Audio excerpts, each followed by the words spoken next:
You running the show tonight? I am running the show tonight. See, I got that one. I left your piece. I'm on here, okay.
the Urban Renewal Agency Board for February 21st, 2023 to order.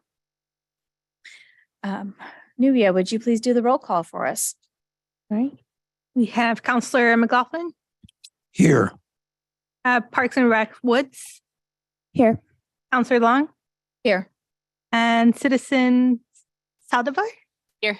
All right.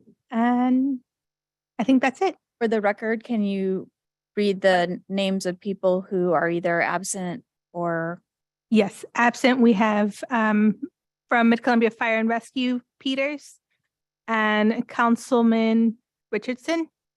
And from Port of the Dalles, we have Coleman. Thank you. So these are new members that we don't all know yet. So I just want to make sure we had those in the minutes. So at this time, will you please stand for the Pledge of Allegiance? I pledge Allegiance to the flag of the United States of America and to the republic for which it stands, one nation under God, indivisible, with liberty and justice for all. Thank you. Okay, the next item is approval of the agenda. But before there's a motion, I would like to propose an amendment to move item 11A, which is on the back of your agenda, Urban Renewal Annual Financial Reports for fiscal year 2021-2022, up to between the public comment number 7 and number 8 staff comments. So I would take a motion to accept the agenda as amended, if someone would like to do that. I will make a motion to accept the agenda as amended. Thank you, Shannon. I'll second. Thank you, Ellen. It's been moved and seconded to approve the agenda as amended. All in favor, say aye. Aye. Any opposed? Thank you. Okay, the next item is election of officers. Every year we do this, and we really need a chair and a vice chair.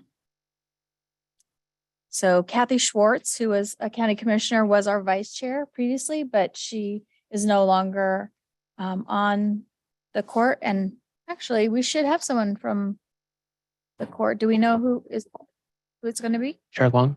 Mhm. I attempted to contact Kathy Clark, the executive assistant to the County Board of County Commissioners, in an attempt to sort of, get an answer to that very question today. I was unsuccessful at reaching her.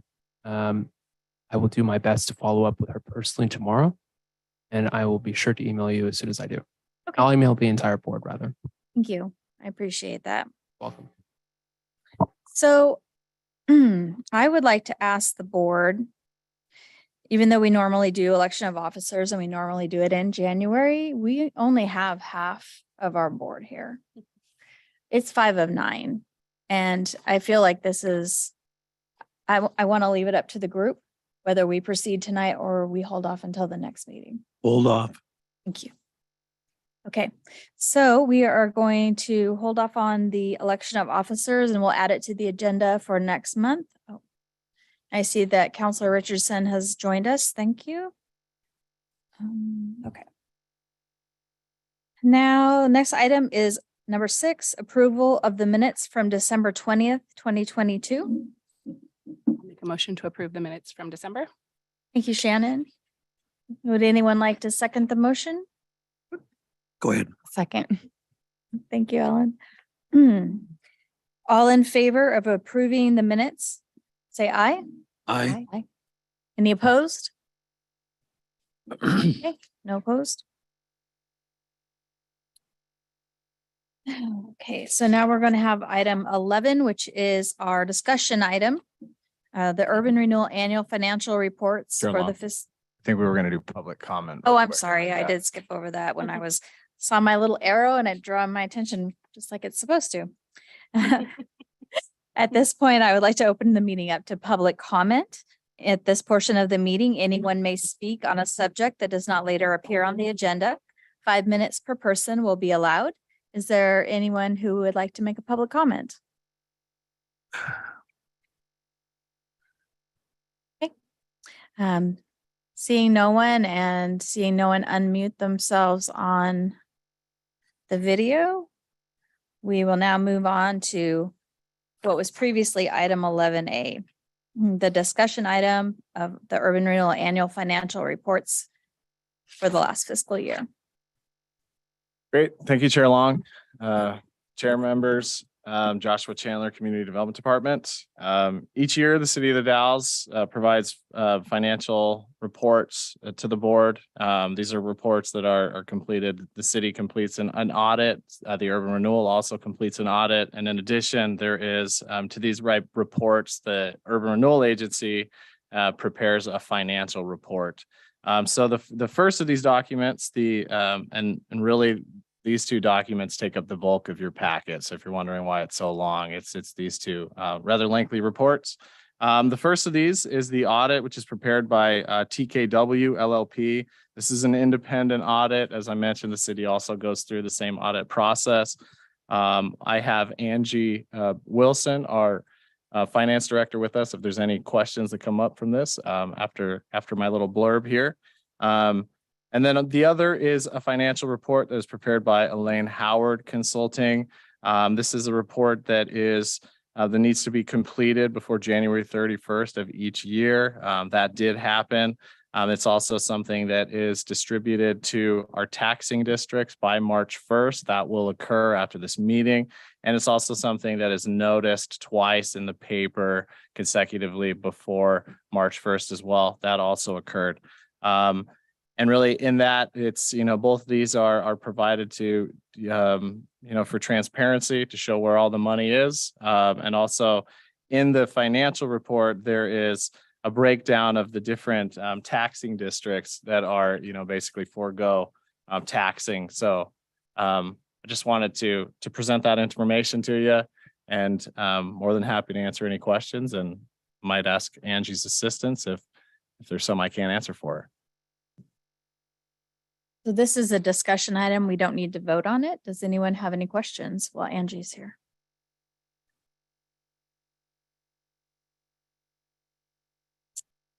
One question. Okay. How long have we used the auditor that audited us this year? Okay. To bid. Yeah. Okay. So just for the record, because sometimes it's hard to hear the audience, this is the second year Mhm. we've used the auditor, and we'll be going out for competitive. What did you say? Competitive bid? Make sure I get it right. Okay. Any other questions? Okay. If anyone has questions later, you can make an appointment, I'm sure, with Director Wilson, and we'll offer that also to our new board members. Our budget is a little confusing with all the different line items. All right. So now we will jump back to number 8, staff comments and project updates. Director Chandler. Great, thank you. So wanted to provide a couple updates here. The first update that's included in the agenda is in regards to the First Street project. This is a project that was discussed at our last meeting in December. There's some wheels that have been moving on this project for the past few months. It's a rather long project, but into the last few months, there's been quite a few things happening. The city, just in this last year, a couple months ago, the city mutually terminated our contract with ODOT. And we have entered in doing so, we've saved time and money in the process. And since then, we've worked with our design consultant, KPFF Consulting Engineers. We've rescoped the project. It was approved to move forward with this contract at the last city council meeting last Monday. And we just received an email from their team. So they're looking to sign. Probably tomorrow they'll be signing, and that new contract will go into effect March 1st. This new scope includes previously unfinished tasks that ODOT had taken on, and now they'll be taking on them. So the KPFF will be taking them on, and then additional tasks that staff felt after reviewing it needed to be added in. The original scope was something laid out over 15 years ago. So there was a couple things that needed to be added to it. The next item on to discuss here is, or just to provide an update, is the Urban Renewal Incentive Program. This was also just something that was discussed at our December meeting. At that time, discussed the fact that the staff is looking at some refinements, some slight modifications to the program. We have a good program in place, but there are some refinements that we need to make to it, make it a little more clear. There's some discrepancies in there. So we just want to make sure we're ironing all of those out.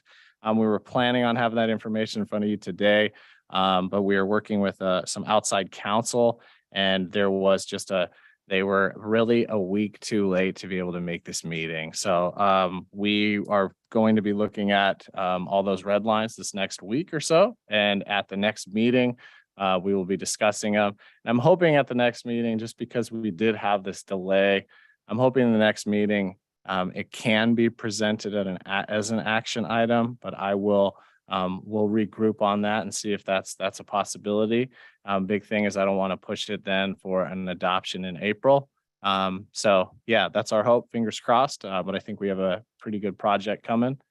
And then the last comment I had was really just kind of wanted to touch on to keep everyone in the loop. Excuse me. I wanted to actually touch a little bit more on this incentive program. As mentioned, there's some changes that are coming down the pipeline. I did want to let you know it's not holding up many applications. We haven't received any applications since we've actually received 2 applications since we first spoke. One of them is on hold until they receive land use approval, so we can't really move forward with that one anyways.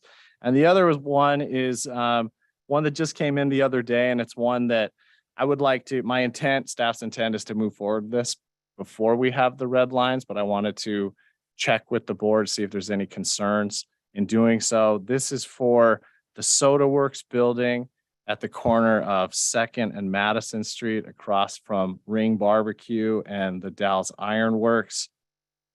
This building is the definition of blight. It's a very rough building. It's been something that's been flagged. Our brownfields, we have a brownfields program that flagged this program a few years ago. The property owner has been working with our development inspector, Jim Schweinoff, as well as our consultant, Stantec, with the brownfields program. Some money, the brownfields group put money up to look into the hazardous material abatement as well as demo. So they have a quote and they have an estimate for that. It is in the spending authority of the directors. It is, or the agency managers, it's less than 50,000. But it is specifically for the demolition. There are no plans yet for redevelopment.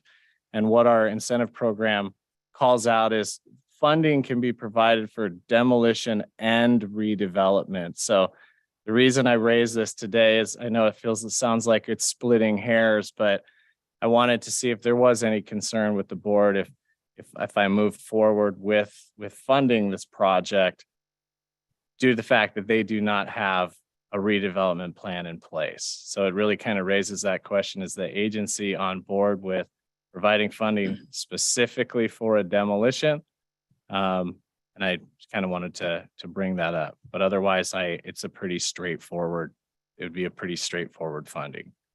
And Director Chandler, we have at least one new board member who probably does not know what a Brownsfield is. Would you mind giving a brief? Yeah. Explanation? Yeah. Brownfields are properties that are known to have contaminants, a history of contaminants on properties. So there was, the city has a brownfield grant. I think it was good for $600,000. It was approved a couple of years ago.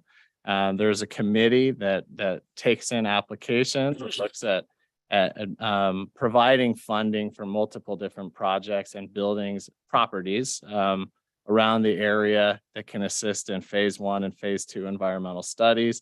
In this case, they were able to provide a quote, even if the committee found money to provide a quote and an estimate on what it would take to demolish the building. But yeah, they are buildings that are known to have contaminants in them. So as I said, I mean, the committee is behind moving this project towards demolition as well. The staff report or the packet that was put together included, many of the documents from past discussions with the Brownfields Committee. So it's definitely a building that has been flagged, and the next step would be providing urban renewal funding. But I did want to bring that up, more transparency. There is no redevelopment plan in place. This would be the agency providing funding just to take the building down. And I didn't know, I wanted to make sure there wasn't any concern before I moved forward with processing that application. This property has been on my watch list for many years, and I've had contact with the owner. And at the time, he was not in favor of doing anything with the property, but I'm highly in favor of demolition. And the building on the interior has had fire over the years. It has a leaking roof. It's an eyesore. And it really needs to be on that particular side of town, as you remember, that has developed over the years and now is becoming quite nice on all of the remainder buildings in that area. So yes, in my opinion, it really needs to be demolished.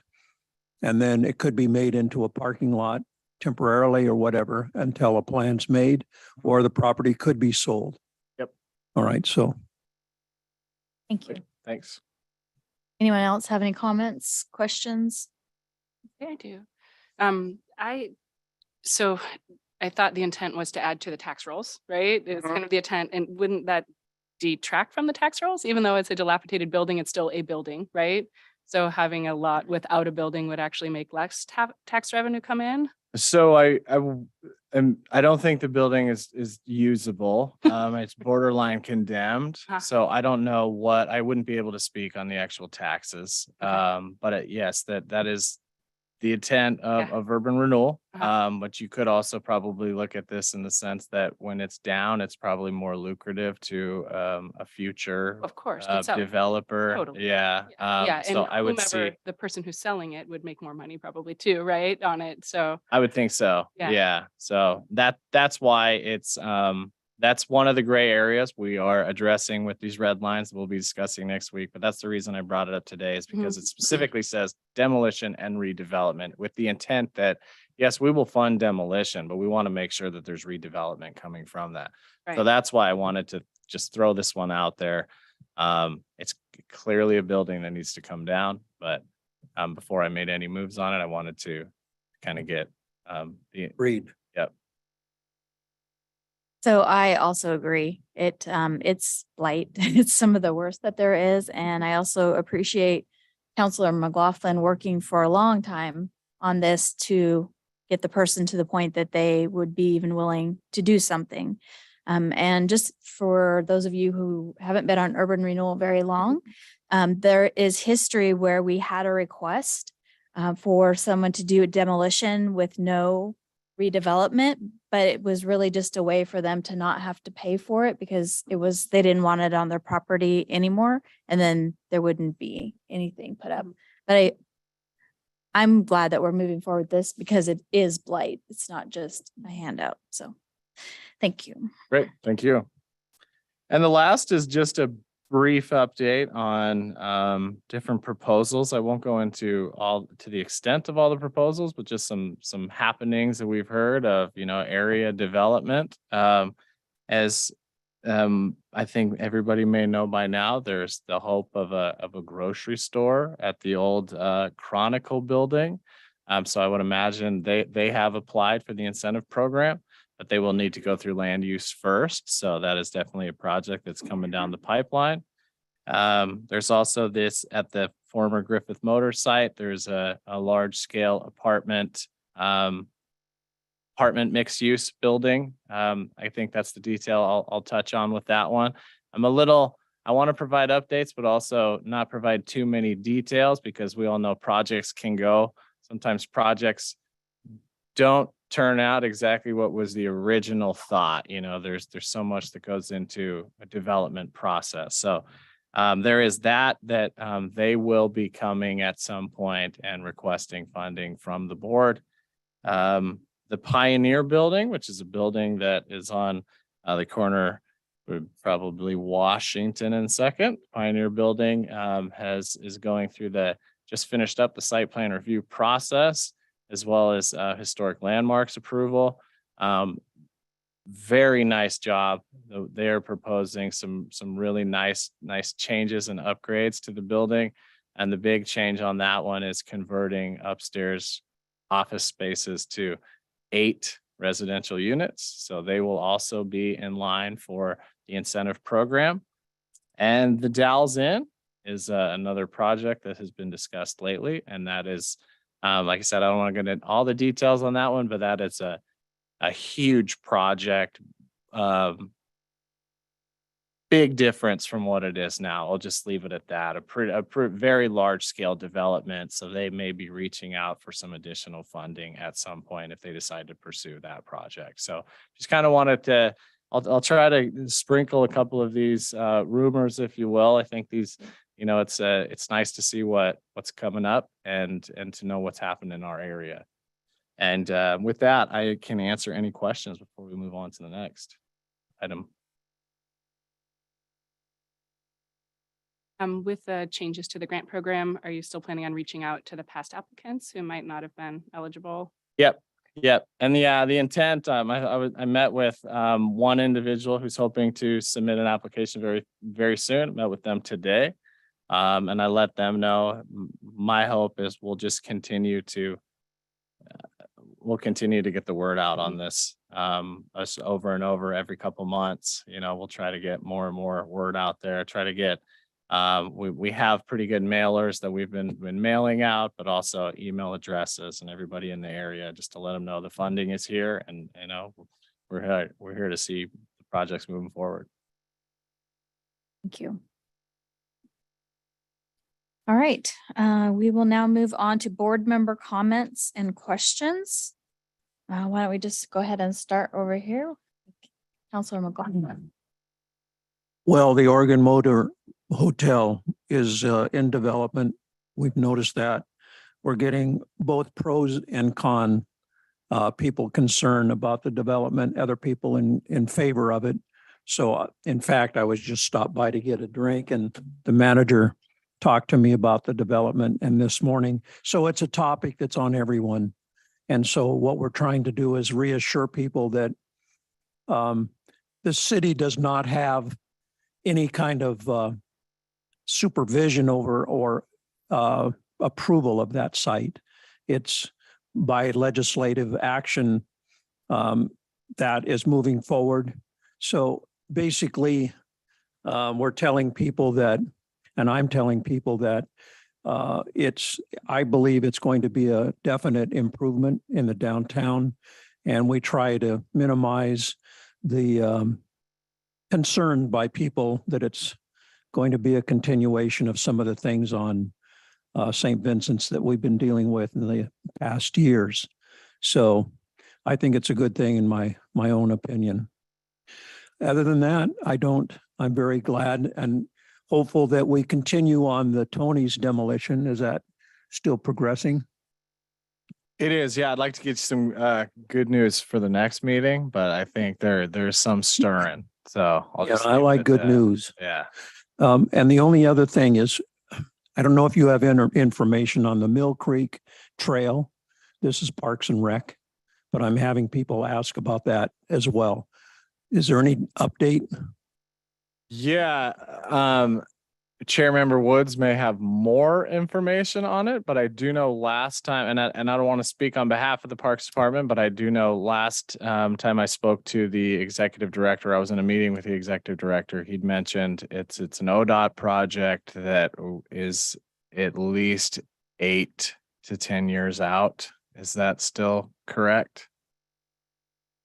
This hasn't really been on our agenda in the last few meetings. We do touch on it, but that sounds about correct to me. The primary focus has been on Cirrhosis Park for the last few, trying to get that in the skate park as well. Okay. Yeah. And on the budget side of things, the agency committed $300,000 a few years ago to to that project. Remember that. Yeah, and it will continue to stay in as a budget line item, you know, to show that continued support for the project whenever it does happen. But yeah, that when I heard that at the meeting, it seemed it's a while, I think, before that project goes forward. Look what happened to us with ODOT. So- Right, right. All right. Director Woods Potter, you have any update for us or questions since you're new? Well, I'm kind of just trying to take it all in and figure out how these things go, but no. So for short answer, no. We from the Parks Department, it's just an appropriate time to just do any sort of updating from that. I'm not sure how much Tracy had updated you guys in the late fall and winter, but we did do a bunch of irrigation work at Cirrhosis, the initial stage of planting. Plan on doing a lot more planting in the spring, and there's been an ad hoc committee put together to help raise fundraising or do some fundraising for specific items in the park, trees, etc. So that should be coming into fruition soon. We did also get some unfortunate news about the skate park extension, that only people that can do the bowl, the only company reasonably priced anywhere nearby is having a hard time finding the time slot to fit us in, but we're working on it. Scott's working on it really hard. So hopefully we can get that done this spring, but it's not looking super, super promising. To know. Shannon? Don't have any updates. No Okay, bigger and no questions. Yeah. Counselor Richardson?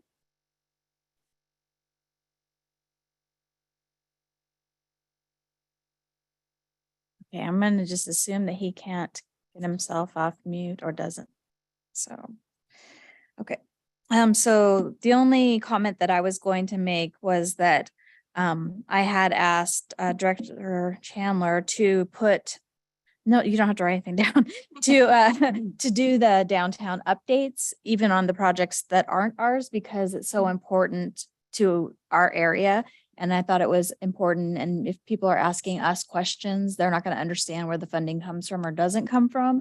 I thought we should all be informed. So I appreciate Director Chandler meeting with me every month before the meeting. I feel like we're having some good connections, and I'm looking forward to getting our new board members. We're having quite a turnover, of course, because of newly elected people and people stepping down. So hopefully we will get a full quorum next month, and we can do that election of officers at that time. The next, our action item is the Urban Renewal Agency Local Contract Review Board Rules Update. That is.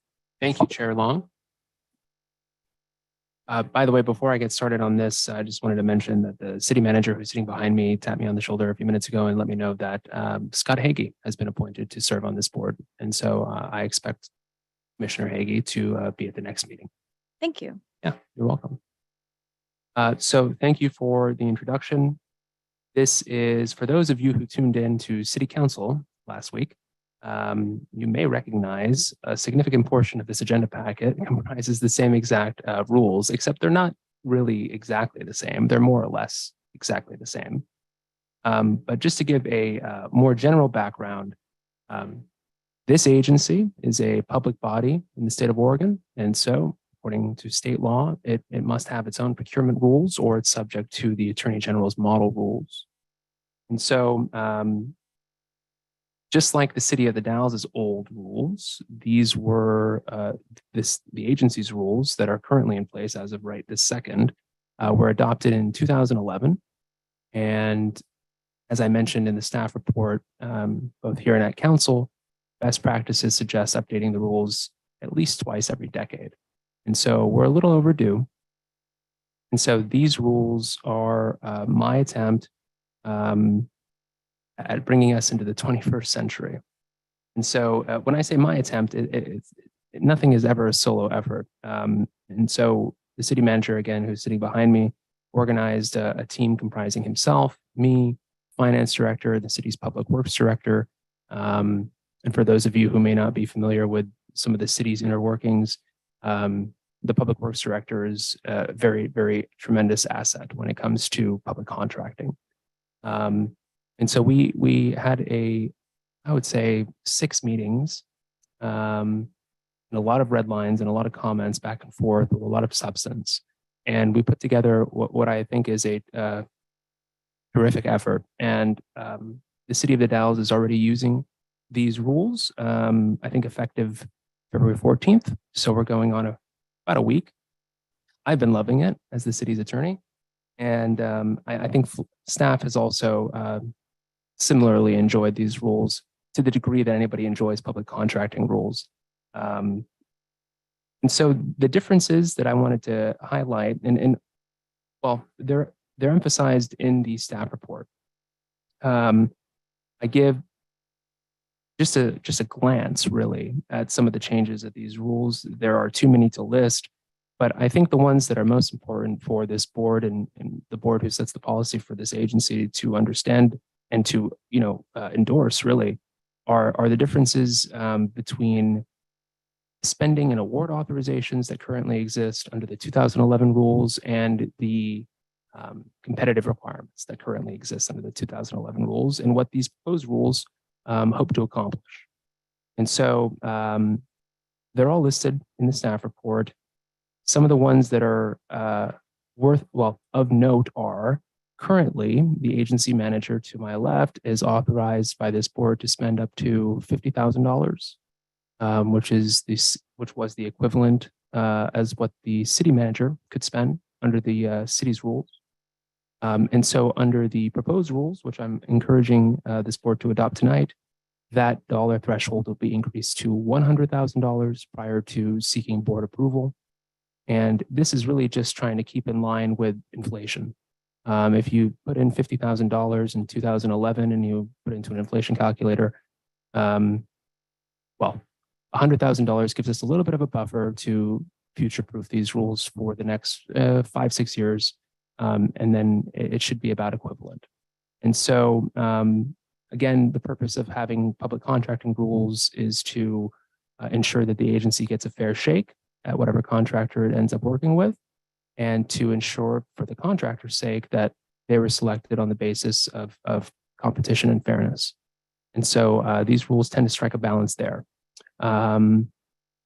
Another difference that I feel is worth highlighting here under the city versus the city's rules, at least, is that under the city's rules, and some of the counselors on this board might remember a bit of a discussion concerning the emergency spending authority of the city manager. After consulting with the agency manager, we felt that there's really no situation that would necessarily warrant a tremendous emergency effort by the urban renewal agency manager, similar to that of a city manager. And so instead of making the threshold for emergency spending $500,000 like it is for the city manager, we've capped it at $250,000 for the agency manager. And again, that's in cases of an emergency. And that's a defined term in the rules.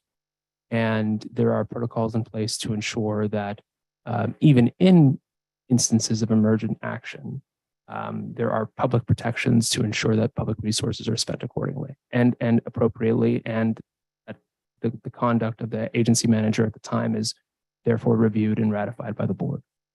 And so I'm delighted to answer any questions that any of you might have on public contracting.